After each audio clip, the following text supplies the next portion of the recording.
கலாநிதி வீராசாமி அவர்களுக்கு ஒரு எட்ஜ் இருக்குது. இருந்தாலும் அவருக்கு சில சிக்கல்கள் இருக்கு. இந்த தேர்தலில் அவர் ஒதுங்கி இருக்க தான் விரும்பினாரு அப்படிங்கிற ஒரு தகவல் வருது. ஏன்னா அவர் பார்த்தீங்கன்னா அவர் மேல ஒரு வழக்கு இருந்தது. குறிப்பா பார்த்தோம்னா அவர் ஒரு பிரைவேட் ஹாஸ்பிட்டல் நடத்துறாரு, அது அவருக்கு சொந்தமானது, அதை அவர் கட்டினது அரசு இடத்துல அப்படிங்கிற ஒரு சிக்கல் வருது. கோர்ட் என்ன பண்ணிடுது, இவர் அந்த இடத்த விட சொல்லி கொடுக்குது. இது அரசு நிலம், இதை விட்டு நீங்க உடனே வெளியேறுங்கன்னு சொல்லி ஒரு ஆர்டர் பாஸ் பண்ணிடுறாங்க. கடந்த அக்டோபர்ல இந்த விஷயங்கள் நடக்குது. இதுல அவர் என்ன சொல்றாருன்னா, இல்ல 1995 நாங்க ஒருத்தர் வாங்கணும், இதோட ரெக்கார்டு படி பார்த்தோம்னா இது கிராம நத்தம், அது கிராமத்துக்கு பொதுவான இடம், அதை ஒருத்தர் கொடுத்தாரு. ஏன்னா களத்தில் பொறுத்தளவுக்கு திமுக மத்திய அரசுக்கு எதிரான ஒரு பிம்பத்தை உருவாக்கி இருக்கிறாங்க. குறிப்பாகவே வட சென்னை திமுகவோட கோட்டையாகவும் இருக்கிறனால இந்த வெள்ள பிரச்சனைலாம் வந்துச்சு. அதுல கூட மத்திய அரசு மேலதான் ஈஸியா பழிய போட்டாங்க. குறிப்பா அந்த எண்ணெய் கழிவு வந்தது எல்லாமே கூட அது மத்திய அரசோட நிறுவனத்துல தான் வந்துச்சு, அதற்கு இழப்பீடு தரல அப்படிங்கிற ஒரு திசை திரும்ப பண்ணிட்டனாலையும் இவர்கள் அந்த 6000 ரூபாய் நிதி கொடுத்தது, இந்த மாதிரி சூழல்களை பண்ணி திமுக மக்களோட முதலமைச்சர்களே கைது செய்யப்படும் பொழுது இவர் ஒரு எம்பியா இருந்தாலுமே கூட சிக்கலை சந்திக்க வாய்ப்புகள் இருக்கு. ஸோ பின்வரும் நாட்கள்ல இவர் வென்றாலுமே கூட இவருக்கு ஒரு சிக்கல் இருக்கும் அப்படிங்கிறத பாக்குறோம். பால் கனகராஜ் அவர்கள் திமுக பின்னணியிலிருந்து வந்திருக்கிறாரு.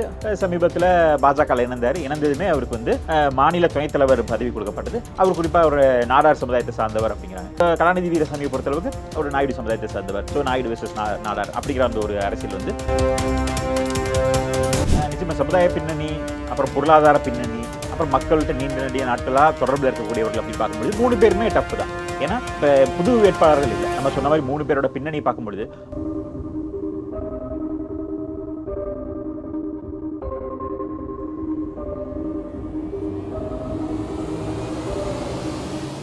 சரி, 2024 நாடாளுமன்ற தேர்தல் ரொம்ப பரபரப்பாக போயிட்டு இருக்குன்னே சொல்லலாம் சார்.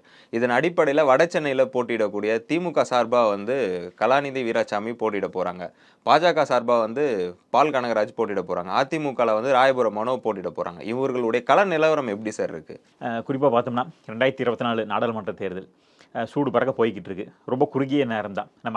நம்ம ஏற்கனவே சொல்லியிருந்தோம், குறுகிய நேரத்தில் தான் தேர்தல் வரும், பிரச்சாரத்துக்கு இந்த நேரம் குறைவாக தான் இருக்கும் அப்படின்னு.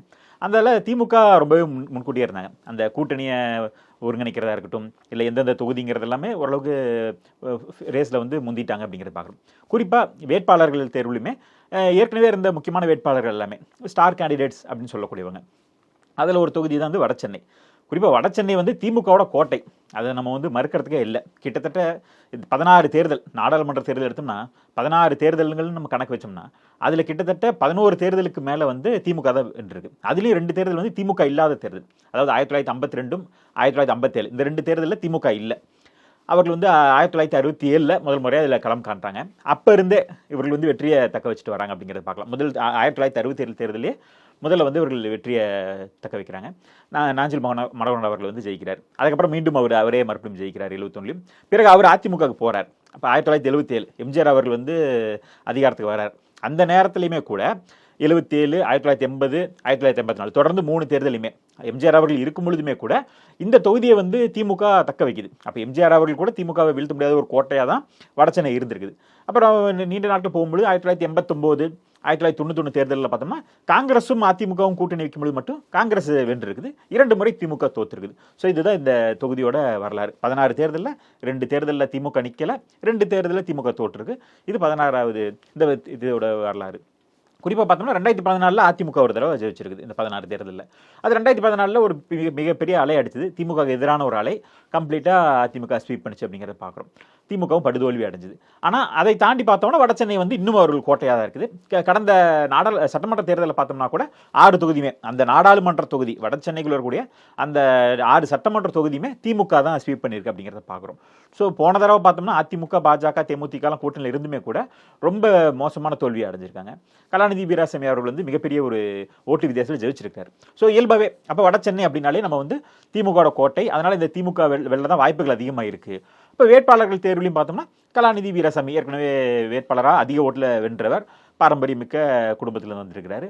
அதிமுகவை பொறுத்தளவுக்கு காங்கிரஸ்ல இருந்து வந்தவர். அவரோட பின்னணி பார்த்தோம்னா காங்கிரஸ்ல அந்த வட சென்னையில் கிட்டத்தட்ட 15 வருடங்களுக்கு மேலாக தலைவராக கோலோச்சினவர் தான் அவர் இப்போ அதிமுகவில் கடந்த 2020 சேர்றாரு. சேர்ந்ததுக்கப்புறம் அதில் அரசியல் பயணிக்கிறாரு. இப்போ அவர் வேட்பாளராக நியமிக்கப்பட்டிருக்காரு. அதே நேரத்தில் பிஜேபியை பொறுத்தளவுக்கு பால் கனகராஜ் அவர்கள் இருக்காங்க. ஸோ இந்த சமுதாய ரீதியாகவும் பார்க்கும் பொழுதும் கலாநிதி வீராசாமி அவர்களுக்கு ஒரு எட்ஜ் இருக்குது. இருந்தாலும் அவருக்கு சில சிக்கல்கள் இருக்கு. இந்த தேர்தலில் அவர் வந்து ஒதுங்கி இருக்க தான் விரும்பினாரு அப்படிங்கிற ஒரு தகவல் வருது. ஏன்னா அவர் பார்த்தீங்கன்னா அவர் மேலே ஒரு வழக்கு இருந்தது. குறிப்பாக பார்த்தோம்னா அவர் வந்து ஒரு பிரைவேட் ஹாஸ்பிட்டல் நடத்துறாரு, அது அவருக்கு சொந்தமானது, அதை அவர் கட்டினது வந்து அரசு இடத்துல அப்படிங்கிற ஒரு சிக்கல் வருது. என்னன்னா அந்த இடத்த வந்து மெட்ரோக்கு வந்து கேட்குறாங்க. மெட்ரோவோட விரிவாக்கத்துக்காக அந்த இடத்த கேட்கும் பொழுது அதற்கான காம்பன்சேஷன் கொடுக்க முடியாது, ஏன்னா அது அரசு நிலம் அப்படின்னு சொல்லி ஒரு சிக்கல் வருது. அப்போதான் அவருக்கு அந்த பிரச்சனை வரும்பொழுது அந்த வழக்கு அவராக தான் இதாகிறாரு. அந்த காம்பன்சேஷன் கேட்கும் பொழுது அந்த பிரச்சனை இல்லை, இதோட ரெக்கார்டு எடுத்து பார்க்கும்போது இது அரசு நிலம், இது எப்படி நீங்கள் வந்து பயன்படுத்தினீங்க, இங்கே எப்படி வந்து ஒரு ஹாஸ்பிட்டல் கட்டினீங்க அப்படிங்கிற ஒரு சிக்கல் ஏற்பட்டு கோர்ட் என்ன பண்ணிடுது, இவர் அந்த இடத்த வந்து விட சொல்லி கொடுக்குது. இது அரசு நிலம், இதை விட்டு நீங்கள் உடனே வெளியேறுங்கன்னு சொல்லி ஒரு ஆர்டர் பாஸ் பண்ணிடுறாங்க. கடந்த அக்டோபரில் இந்த விஷயங்கள் நடக்குது. இதில் அவர் என்ன சொல்கிறாருன்னா, இல்லை இது 1995 வந்து நாங்கள் ஒருத்தர் வாங்கினோம், இதோட ரெக்கார்டு படி பார்த்தோம்னா இது கிராம நத்தம், அது வந்து கிராமத்துக்கு பொதுவான இடம், அதை வந்து ஒருத்தர் கொடுத்தாருன்னு. அப்போ கோர்ட் இன்னொரு கேள்வி கேட்குது, அது கிராம நத்தம் தானே, அது பொதுவான இடம், அதை எப்படி நீங்கள் வந்து சொந்தம் கொண்டாட முடியும்? அப்படி பார்த்தாலுமே கூட இன்னைக்கு இது வந்து நகர்ப்புறம் ஆயிடுச்சு, இன்னைக்கு அது கிராம நத்தம்ங்கிறது எடுபடாது. அப்படி கிராம நத்தமாக இருந்தாலுமே கூட அது நிலமற்றவர்களுக்கு வீடு கட்டிக்க தான் பயன்படுத்துமே தவிர நீங்கள் வந்து அதில் ஒரு கமர்ஷியல் பில்டிங் கட்டி வருவாய் ஈட்டுறது வந்து ஏற்புடையது இல்லைன்னு சொல்லி அந்த ஒரு சிக்கல் ஏற்பட்டிருக்கு. ஸோ இந்த மாதிரி சிக்கல்கள் வந்திருக்கு. ஸோ இது எப்படி அவர் கைப்பற்றினாரு, அப்போ நில அபகரிப்பு விஷயங்கள் வந்து அவர் மேலே போயிருக்கு. இது வந்து என்னன்னா குறிப்பாக அவர் அரசியலில் இருக்கனால, லைம்லைட்டில் இருக்கனால, குறிப்பாக மத்தியில் இருக்கக்கூடிய ஆட்சிக்கு எதிராகவும் இங்கே இருக்கனால இதெல்லாம் அவருக்கு சிக்கலாகவும் இருக்குது. ஸோ நாளைக்கு இந்த வழக்கை துரிதப்படுத்தியோ இல்லை இதில் அவர்களுக்கு சிக்கல் ஏற்படுத்தினா நிச்சயமாக அவர்கள் மேலும் மேலும், அதாவது கிணறு வெட்ட பூதம் கிளம்புன மாதிரி இந்த கேஸ் வந்து இன்னும் காம்ப்ளிகேட் ஆக வாய்ப்புகள் இருக்கு. ஸோ இந்த வழக்கு வந்து பெரிய அளவுக்கு பேசப்பட்டப்ப கலாநிதி வீராசாமி அவர்கள் அரசியலை விட்டே ஒதுங்கிடலாம், அரசியல் இருக்கனால தான் பிரச்சனை, இப்போ எம்பியா இருந்தும் பெருசாக வந்து சம்பாதிக்க முடியல, ஏன்னா மத்தியில் ஆட்சியில் இல்லை. ஏன்னா பொறுத்தோம்னா எம்பியை பொறுத்தளவுக்கு என்னன்னா, ஒருவேளை வந்து மத்தியில் ஆட்சியில் இருந்தால் ஏதாவது லாபம் கிடைக்கும், இல்லை ஒரு அமைச்சரோ இல்லை தங்களோட கட்சி ஆட்சியில் இருந்தால் லாபம் கிடைக்கும் அப்படின்னு பார்க்கலாம். ஸோ எந்த ஒரு பயனுமே இல்லை. இந்த தேர்தலையுமே கூட மத்தியில் மோடி தான் வரப்போறாரு, அதனால் மீண்டும் இங்கே எம்பி ஆனாலும் எந்த பயனும் இல்லை அப்படிங்கிற ஒரு மனநிலையில் இருந்தார். ஆனாலும் திமுக தலைமை வந்து அவரை நிறுத்தணும், ஏன்னா சரியான கேண்டிடேட் இல்லை, இவர் ஏற்கனவே ஒரு பாரம்பரியமிக்க குடும்பத்திலேருந்து வந்திருக்கனால ஒரு ஸ்டார் கேண்டிடேட்டாக இருப்பார், அதனால் இவரை போடணும்னு சொல்லி அவர்கள் அழுத்தம் கொடுத்தாங்க. அவரும் அதுக்காக எம்பியாக நின்னார் அப்படிங்கிறத பார்க்குறோம். ஸோ இதெல்லாம் தான் இருக்குது. ஸோ இந்த கேசஸ் வந்து அவருக்கு ஒரு பின்னாடி ஒரு சிக்கல்களை உருவாக்கினாலுமே கூட இது பெரிய அளவுக்கு மக்கள்கிட்ட வந்து எடுபடுமா அப்படிங்கிறது கேள்விக்குறி தான். ஏன்னா களத்தில் பொறுத்தளவுக்கு திமுக வந்து மத்திய அரசுக்கு எதிரான ஒரு பிம்பத்தை உருவாக்கி இருக்கிறாங்க. குறிப்பாகவே வட சென்னை வந்து திமுகவோட கோட்டையாகவும் இருக்கிறனால இந்த வெள்ள பிரச்சனைலாம் வந்துச்சு, அது இல்லாமல் கூட மத்திய அரசு மேலே தான் ஈஸியாக பழிய போட்டாங்க. குறிப்பாக அந்த எண்ணெய் கழிவு வந்தது எல்லாமே கூட அது மத்திய அரசோட நிறுவனத்தில் தான் வந்துச்சு, அதற்கு இழப்பீடு தரல அப்படிங்கிற ஒரு திசை திருப்ப பண்ணிட்டனாலையும் இவர்கள் அந்த 6000 ரூபாய் நிதி கொடுத்தது. ஸோ இந்த மாதிரி சூழல்களை பண்ணி திமுக மக்களோட அனுதாபத்தை தங்கள் பக்கம் திருப்பி மத்திய அரசு மேலே பழிய போட்டு தப்பிச்சுக்கிறாங்க. ஸோ அதனால் இந்த வழக்கு அவருக்கு வந்து மக்கள் மத்தியில் பெரிய அளவுக்கு வந்து ஓட்டு தாக்கத்தை ஏற்படுத்துமோ இல்லையோ, அரசியல் ரீதியாக பின்னாடி நாட்களில் சிக்கலை உருவாக்கலாம். ஏன்னா இப்போ பார்த்தோம் நாடு முழுக்க வந்து பல்வேறு தலைவர்கள் வந்து கைது செய்யப்பட்டு இருக்காங்க. முதலமைச்சராக இருக்கவர்களே கைது செய்யப்பட்டு சிறையில் அடைக்கப்பட்டு இருக்காங்க. நம்ம ரியல் ஒன்ல சொல்லிக்கிட்டே இருந்தோம், கெஜ்ரிவால் அவர்கள் வந்து கைது செய்யப்பட வாய்ப்புகள் இருக்குது. ஏன்னா பார்க்குறோம் 8 சம்மனுக்கு மேலே வந்து அவர் உதாசீனப்படுத்திக்கிட்டே இருக்காரு. ஸோ தேர்தல் நேரத்தில் கைது செய்யப்பட்டு அதை வைத்து அனுதாபம் தேடலாம்னு அவர் ஒரு அரசியல் பண்ணார். அந்த மாதிரி முதலமைச்சர்களே கைது செய்யப்படும் பொழுது இவர் வந்து ஒரு எம்பியாக இருந்தாலுமே கூட சிக்கலை சந்திக்க வாய்ப்புகள் இருக்குது. ஸோ பின்வரும் நாட்களில் இவர் வென்றாலுமே கூட இவருக்கு ஒரு சிக்கல் இருக்கும் அப்படிங்கிறத பார்க்குறோம். ஸோ இதுதான் கள நிலவரமாக இருக்குது. ஓகே சார், இந்த 3 வேட்பாளர்களுமே களப்பணியில் ஈடுபட்டிருக்காங்களா, இல்லை டைரெக்டாக போயிட்டு மக்களை சந்திச்சு இருக்காங்களா சார் இவங்களாம்? பால் கனகராஜ் அவர்கள் வந்து திமுக பின்னணியிலேருந்து வந்திருக்கிறாரு. சமீபத்தில் பாஜக இணைந்ததுமே அவருக்கு வந்து மாநில துணைத் தலைவர் பதவி கொடுக்கப்பட்டது. அதே மாதிரி இந்த தடவை தேர்தலையும் அவர் வந்து எதிர்கொள்கிறாரு. அவர் வெறுமனே கட்சியில் சேர்ந்த புதுசில் கொடுக்கல, கடந்த தேர்தலில் அவர் சுயேட்சையாகவே நின்றுருக்கிறார். 2014 அவர் சுயேட்சையாகவே வந்து தேர்தலை வந்து சந்திச்சிருக்கிறாரு, தோல்வி அடைஞ்சிருக்காரு. அப்புறம் மீண்டும் ஜெயலலிதா அவர்கள் எதிர்த்துமே கூட ஆர்கே நகரில் நின்னார். ஸோ இந்த மாதிரி ஒரு அந்த பின்னணி அவருக்கு இருக்குது. அவர் குறிப்பாக ஒரு நாடார் சமுதாயத்தை சார்ந்தவர் அப்படிங்கிறாங்க. அப்போ அந்த கம்யூனிட்டி பேக்கப்பவும் அவர் எதிர்பார்க்குறாரு. ஸோ வட சென்னையில் அதை எதிர்பார்த்தும் அவர் வந்து களத்தில் நிற்கிறாரு அப்படிங்கிற மாதிரி பார்க்குறாங்க.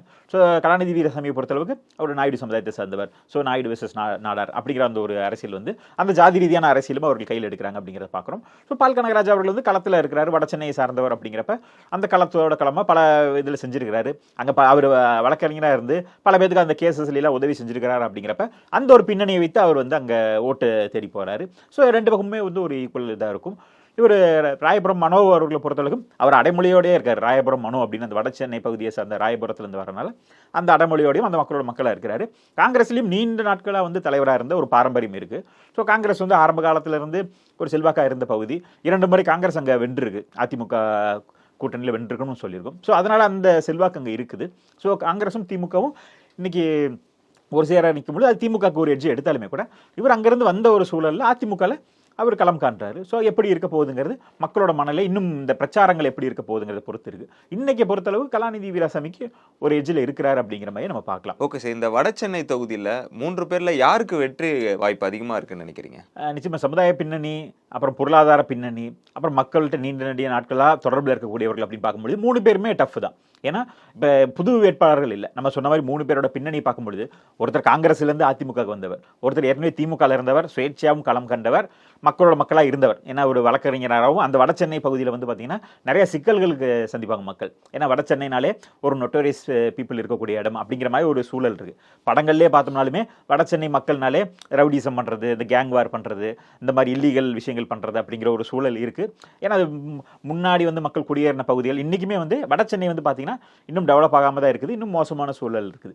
அப்போ அங்கே வந்து சில சிக்கல்கள், சட்ட சிக்கல்களை அந்த மக்கள் சந்திக்க வேண்டியது இருக்குது. எங்கே தப்பு நடந்தாலும் வட சென்னையில் ஒருத்தன் கைது செய்யப்படுவாங்க அப்படிங்கிற ஒரு சூழலில் பால் கனகராஜ் அவர்கள் அந்த மக்களுக்காக நின்னார். அப்படிங்கிறப்ப அவருக்கு அங்கே ஒரு வாய்ப்புகள் கிடைக்குது. நம்ம சொன்ன மாதிரி ராயபுரம் மனோ அவர்களுமே ஏற்கனவே அங்கே நீண்ட நாட்களாக இருந்து அந்த மக்களோட மக்களாக அரசியல் செஞ்சுட்டு இருக்காரு.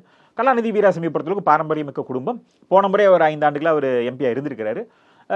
என்னதான் எம்பியாக இருந்தால் அவர் பெரிய அளவு களப்பணி செய்யலினாலும் திமுகவோட பிரச்சாரம் அவருக்கு கை கொடுக்கும். பொருளாதார பின்னணியும் இருக்குது. ஸோ பொருளாதார ரீதியாகவும் அவரால் வலுவாக செலவு செஞ்சு தேர்தலில் எதிர்கொள்ள முடியும். அப்படிங்கிறப்ப ஒரு டஃப் ஃபைட் இருக்கும், ஒரு சுவாரஸ்யமான தேர்தலாக இருக்குங்கிறத மாற்றுக்கிறதுல. அதே நேரத்தில் திமுக எட்ஜ் எடுக்குது அப்படிங்கிறது இந்த நம்ம சொன்ன ஃபேக்டர்ஸ்லாம் வச்சு பார்க்கும்பொழுது நம்ம வந்து விருப்பு இல்லாமல் சொன்னால் திமுகவுக்கு ஒரு எட்ஜ் இருக்குது அப்படிங்கிறதுல மறுக்க முடியாத ஒரு உண்மை. வட சென்னை தொகுதியோட கள நிலவரத்தை பகிர்ந்ததுக்கு நன்றி சார். நன்றிங்க.